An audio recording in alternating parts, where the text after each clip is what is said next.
Since yung title parang talks about ghosting sa relationship, na-experience nyo na ba na biglang nag-disappear ang partner nyo at ano naging effect nito sa inyo? Kahit sino sa cast, meron ba naka-experience nun? Diyos me, dalawa nga yung anak ko, di ba? Ah, Nag-ghosting ako. Ay. Disappear. Oh. I have 2 children. I have Ashana and Svetlana. That's it. I move on with my life and my children's beautiful. So minsan, pag feeling mo gina-ghosting ka, nasasaktan ka, okay lang yun. Kasi you deserve someone better. So nag-ghosting ako ng twice, iniwan ako, nag-disappear talaga as in. And then I found my last love. O, di better. Buti na lang, ghosting nila ako. Kung hindi ko makakilala si Bebe Love ko. Kaya okay lang yung girl! Eto na ang nansya lang about it! Hindi lang siya nag-ghost, nagpaalam naman sila. Sabi niya lang, Kim, alis na kami.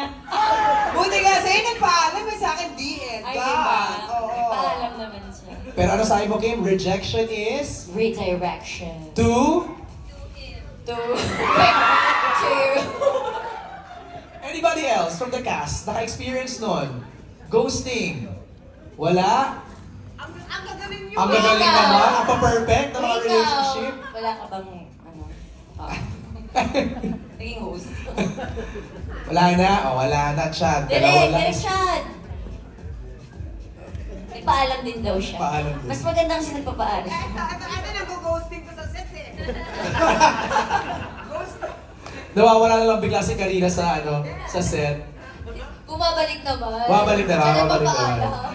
Okay, next set of questions from Goldwyn Reviews for Kim and Pao. If there's something na kaya nyong mag-disappear ngayon or bukas, ano yung something na yon at bakit? So it's something that you want to disappear, like tomorrow. Ano yung, is it a material thing? Or anything, no? Anything. Something na gusto ko mag-disappear bukas. Siyempre lahat ng sadness, lahat ng pain, gusto ko maalis na yun para happy na lang. Pero hindi ka naman magiging tao kung hindi ka nakakaramdam ng pain. So wala na lang. Pao? Sa akin talaga rin in general, siguro yung mga pain na nararamdaman ng mga tao, Pares tayo sagot. mga paghihirap nila. Ayan, sana kung pwede lang mawala at pwedeng tanggalin. But ika nga sabi ni Kim, kailangan nating pagdaanan yan because Yes, because it's part of pain- being human. Yes, tsaka growth. Correct. Uy, maganda yung question, can you scroll it down? Ay, yung kanina nalampasan. Maganda yung tanong na yun eh. Parang what will make you disappear? Aside from love, what will make you disappear? What else can make you disappear? Okay, go Lovely. Gusto ko yung sagot mo. Sa utang, di ba? Pag may utang ka, parang ayoko na. Disappear na lang ako. Disappear na lang ako. Yun, so aside sa love, sa utang, ganun. Diba? Ano ba? What else? Karina, Wilma. What else can make you disappear? Siguro kapag napagod na, Ay. ganyan. Sometimes you wanna be alone para may me time ka naman muna. Oo. Mula kay Joe M. Madrazo ng Deval Digital Creators. For Kim, what were your go-to self-care habits during the filming to balance the stress? Wow, ito naman din yung tanong. Grabe naman, stress ba siya? Hindi Advice. Ako nag-workout naman ako tuwing umaga talaga. You guys work out together, right? Hindi naman lagi. Hindi naman lagi. Nagkakataon lang. Ay! Pero tandem ng shoes, tandem ng... Saan natin ng shows? Pareho ng Hindi bike. naman. Diba?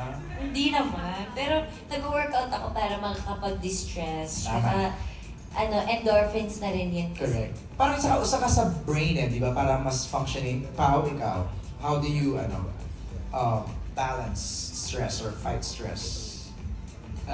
It's the same thing. Parang workout rin. Parang the first thing I do in the morning is workout. Tsaka lagi kang sinestress na lately ko lang natutunan. Okay palang balansahin yung work tsaka yung pahinga.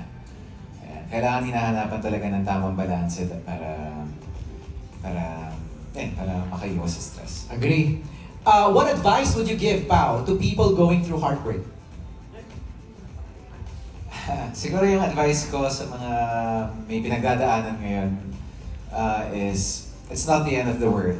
Parang minsan iniisip natin katapusan na ng lahat, pero habang pinagpapatuloy natin yung buhay natin, mas nagkakaroon tayo ng mas nakakahanap tayo ng mga mas mabubuting at mas magagandang mga bagay na dumarating sa buhay natin. So, it's not the end of the world, and there's always something to look forward to. Saka just go through it, no? Parang kung heartbreak, sige, sulk and sadness, di ba? Tapos after nun, laban lang. Ika nga ni Wilma. Ito maganda, from John Buenon of kumagkao.com for Kim. Kim, you and Pao are very experienced now when it comes to love. What do you think is the reason why people should not give up on it and still have a relationship? Grabe naman yung sobrang experience na parang ilang na majowa ang dalawa lang sila. Uy, walang comparison. Pero, ano nga ba yung tanong? Ano, what do you think is the reason why people should not give up? Up on love. That's right. Kasi, di ba, love naman ay isang bagay na nararamdaman natin na hindi siya nabibili, tsaka hindi siya nabibigay. Di ba, kahit sobrang trabaho mo, sobrang mabait kang tao, hindi naman siya kusang binibigay, ini-experience siya. Tsaka part siya ng pagkatao natin, na kapag nagmahal tayo, masaya tayo, kapag nagmahal tayo, malungkot tayo. Ang daming nabibigay sa atin na emotions that makes us human. So, Lord,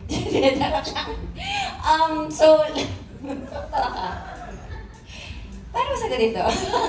Hindi lang dapat sukuan yung love. Huwag mag-close ng any doors. Dahil kung hindi man siya dumating ngayon, malay niyo bukas, or malay niyo katabi lang. Hindi natin alam eh. Ang daming sinasabi ng love sa atin na pinapa-experience sa atin and sinasabuhay din natin. No, like you. Nakita namin sa'yo. I mean, we all saw you go through heartbreak pero you didn't give up. Hindi naman dapat talaga sukuan ng love. Kasi kaya nga siya ginawa para experience, hindi para i-block. Okay. I have a question, Pao and Kim. Did you expect that you guys will be this close? Di ko nga alam, mga katrabaho ko to sa 18 years ko sa industry. Di ba parang kailan pa tayo pang 16th year na pagiging artista. Kasi sabay tayo simula, di ba? Mas matanda ka lang sa akin. High school ako, pinapanood na artist. Uy, hindi oh. Napanood kita sa Starstruck. Sumasayo ka pa. So, pinapanood mo na ako yung mga panahon. Yeah! Actually, bumoto ako.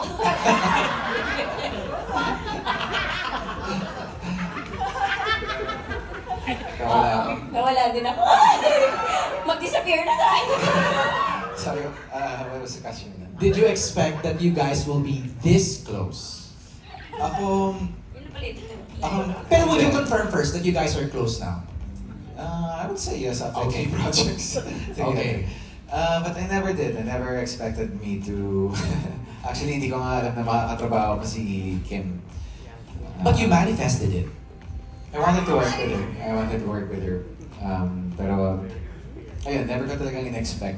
Kasi parang, after a while, parang naging iba na rin yung tahak ng mga gusto kong gawin. So, hindi ko alam na kay Kim pala ang bagsak.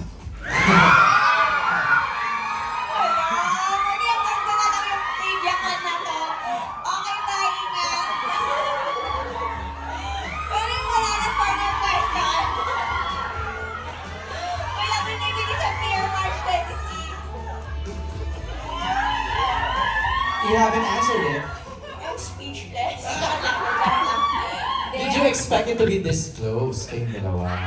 Hindi talaga. Kasi hindi ko alam pa paano ko siya kakausapin eh. Saka alam mo, Kim, kaya ako ang tanong Parang yun. layo talaga eh. Nagpa-backtrack sa mind ko yung dynamics nyo, body language nyo nung linlang.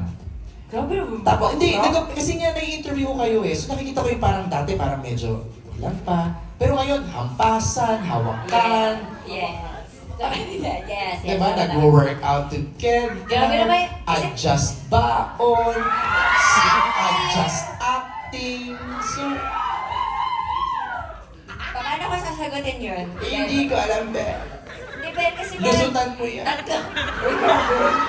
Tatlong projects naman na kasi pinagsamahan namin. Tapos na-experience na rin namin ang iba't ibang klase ng intensity ng pag-arte. Minsan, di ba, direct, minsan pag umaarte ka, minsan kailangan mo talagang kilalanin yung tao. Yung parang, tapos marami na rin naman kaming, pero parang nagiging close talaga kayo pag nagkakasama talaga kayo sa project. Sana nakakatuwa lang, Kim, nag-working manifestation ni Pao. Naka-work ka niya. Ano feeling?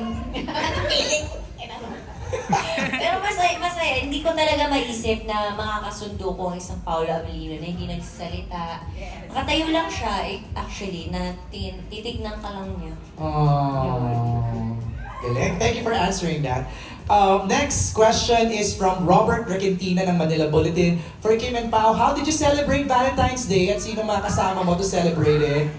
Nagpadala ng bulaklak, right? Ilan yan? 2 bouquet ba yan, Kim? Isa lang. Ay! Nakasulat? Kimberly. Yeah, Kimberly. Ako po yun.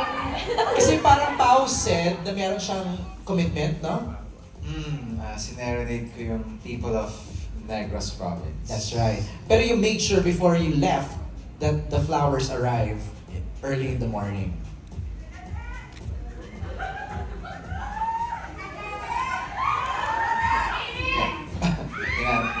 May pinadala akong flowers. Yes, tapos syempre pagising mo, uy, Kim, may flowers ka na. Oh, saan galing? Yes, tapos like, Kimberly. Ay, Kimberly. Kay Derek Loren, Kimberly Sue. Kimberly Sue. Pagbukas, yes. Alam mo ba, muntikan ng sumo ko. Nilagyan ng score yung kwento niya. Sa paulit-ulit na pagkakataon. Ano nakasulat, if you don't mind?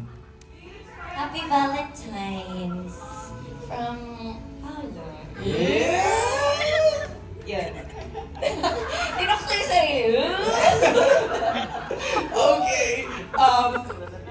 Salamat, Kim, for sharing that. Ini-story ko yung sarili ko, di ba? Mukhang delikada na ako.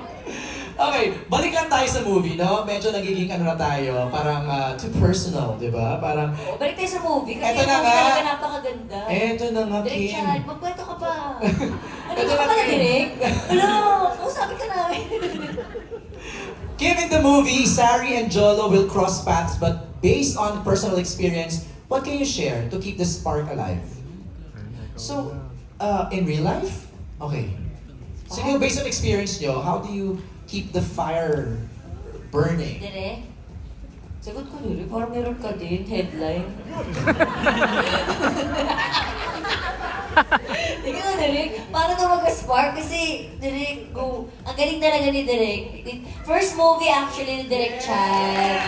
First movie namin ni Pao. First movie ni Direk Chad. A lot of firsts. A lot of first, saka kami din lahat. Halos first time namin magkakatrabaho. Kaya, Lord, ibigay niyo na sa amin to. Ano, marami manood talaga. Diba, Direk? First time din ni Cookie. Palabas sa Ay, speaking of, sino nag-voice nun?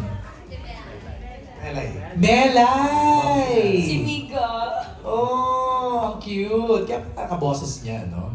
Okay. Carlos Aragon, Mega Kapamilya. Sa title na My Love Will Make You Disappear, may na-experience ka na bang na-disappear na isang tao sa pagmamahal? Dahil sa pagmamahal? Natanong na yan kanina, no? So, we move on to Trisha Matias of Metro.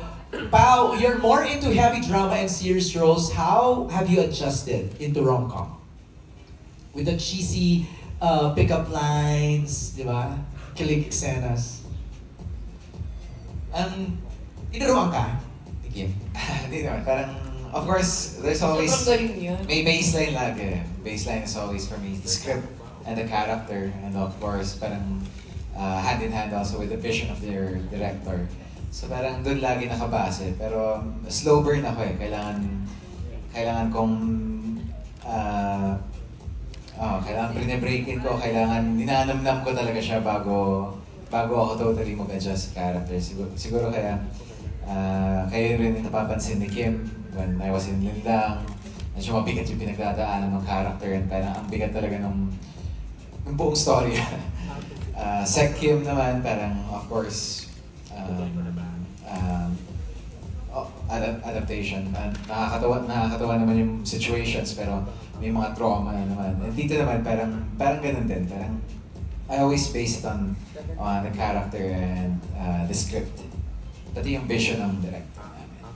Thanks, pal. Now, for Kim, since rom-com is your genre, what more can Kim offer as Sari that we haven't seen before? Grabe naman yung genre ko, rom-com.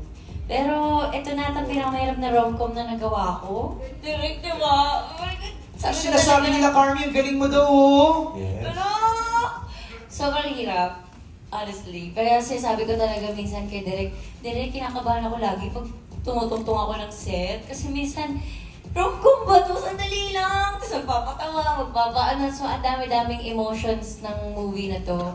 And, ano siya, mature rom-com na nakakatawa, maraming pabubulutan ng aral, and at the same time, susundukin ka ng realidad ng buhay pagdating sa pag-ibig. Yung gano'n, yung parang akong pangalang nabibigatan na ako paano pa pag yung nanonood. So parang ang daming kong natutunan as Sari at i-apply ko as Kim Chiu pagdating sa pagmamahal na iba pala ang love, ang lalim ng love, ang daming hinihingi ng love. I think yung dilemma naman nun, parang yung dilemma niya very true to her age. Pero lahat ng age group makaka-relate doon dahil yun talaga yung mga pinagdadaanan ng mga babae. Actually, nakakatawa siya kung mapapanood nila, pero at the same time, alam mo yung may konting kurot kahit masaya yung nangyayari. Parang what I'm getting, Patrick and Isabella, sa sinasabi ni Kim sa kani Paolo is parang may undertone siya ng yung ganong struggles ni Kim, parang wrapped in kilig and ano. Tama ba, Patrick? Isabella, tama? Yes, meron. Parang pakikiligin nyo kami pero biglang may suntok pala sa dulo. Magiging real siya kasi totoo yung nararamdaman ni Sari dito tsaka ni Jolo. Tapos marami makaka-relate na tao. So kahit puro kilig siya sa dulo, ano talaga yung totoo? Bakit ganito yung mga characters natin? So yun. So dun yung mararanasan nila dun sa pelikula. Prime, in-expect mo ba na ganito abot ka extent yung yung usapang lasing nyo lang tapos ganito na siya? Kaya nga, galing. Di ba? Parang after 2 bottles, ito na may pelikula na kaagad, may kwento na kaagad.